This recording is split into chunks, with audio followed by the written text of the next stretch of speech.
அதனால் அந்த காலம் மிக முக்கியமானது என்பதனால தான் நாளை கியாமத்துடைய நாளையில் அல்லாஹ் மிக முக்கியமான 4 கேள்விகள் உலகத்திலேயே தந்து விட்டான். உங்கள்கிட்ட நாங்கள் என்ன கேள்வியை கேட்போம் என்று.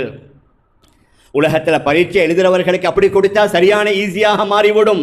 ஆனால் கியாம நாள்ல நான் உங்கள்கிட்ட ஆக முக்கியமான 4 கேள்விகளை கேட்பேன். அந்த கேள்விகளுக்கு பதில் சொல்வதற்கு முன்னால உங்களோட கால்களை ஆட்டவோ அசைக்கவோ முடியாது. மிக தெளிவான திர்மிதி ஷரீஃபுடைய ஹதீஸ், லா தஸாலு கதமா இப்ன ஆதம் ஹத்தா யுஸ்அல அன் அர்பா. ஆதமுடைய மக்கள் ஒவ்வொருவரிடத்திலேயும் 4 கேள்விகள் கேட்டு அதற்கு பதில் சொல்லாத வரைக்கும் அவருடைய காலை அசைக்க கூட முடியாது. அதில் முதலாவது வான் ஷபாபிஹி ஃபீமா அப்லாஹு, நாம் அவனுக்கு கொடுத்த வாலிபம், இளமை பருவம். முழு உலகத்தில் உள்ள அனைத்து இஸ்லாமிய ஆண்களும் பெண்களும் யோசிக்கணும், நம்முடைய இந்த இளமை பருவம் ஏதோ எங்களுக்கு ஃப்ரீயா கிடைத்ததல்ல.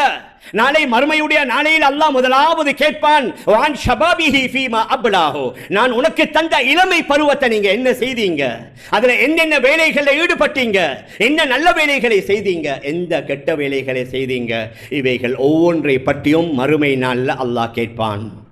வான் உமுரிஹி ஃபீமா அஃப்னாஹு, நாம் தந்த வாழ்நாள், முதலாவது இளமை வாலிபம், இரண்டாவது வாழ்நாள், மூணாவது வான் மாலிஹி மின் ஐன இக்தஸபஹு வ ஃபீமா அன்ஃபகஹு, நீங்க சம்பாதித்த சொத்து செல்வம் பணம் இருக்கவே அதை எப்படி சம்பாதித்தீங்க, எப்படி செலவழிச்சீங்க.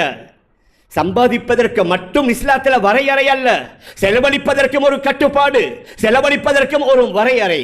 அதே மாதிரி வான் இல்மிஹி மாதா அமில பிஹி, நீங்க கற்ற அறிவு ஞானத்தின் மூலமாக என்ன அமல் செஞ்சீங்க.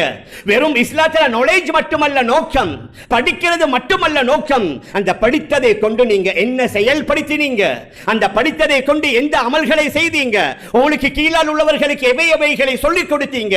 இந்த 4 கேள்விகளுக்கு பதில் சொல்லாத வரைக்கும் நம்முடைய கால்களை அகற்றக்கூட முடியாது என்றார்கள் ஹதரத் ரசூலுல்லாஹி ஸல்லல்லாஹு அலைஹி வஸல்லம்.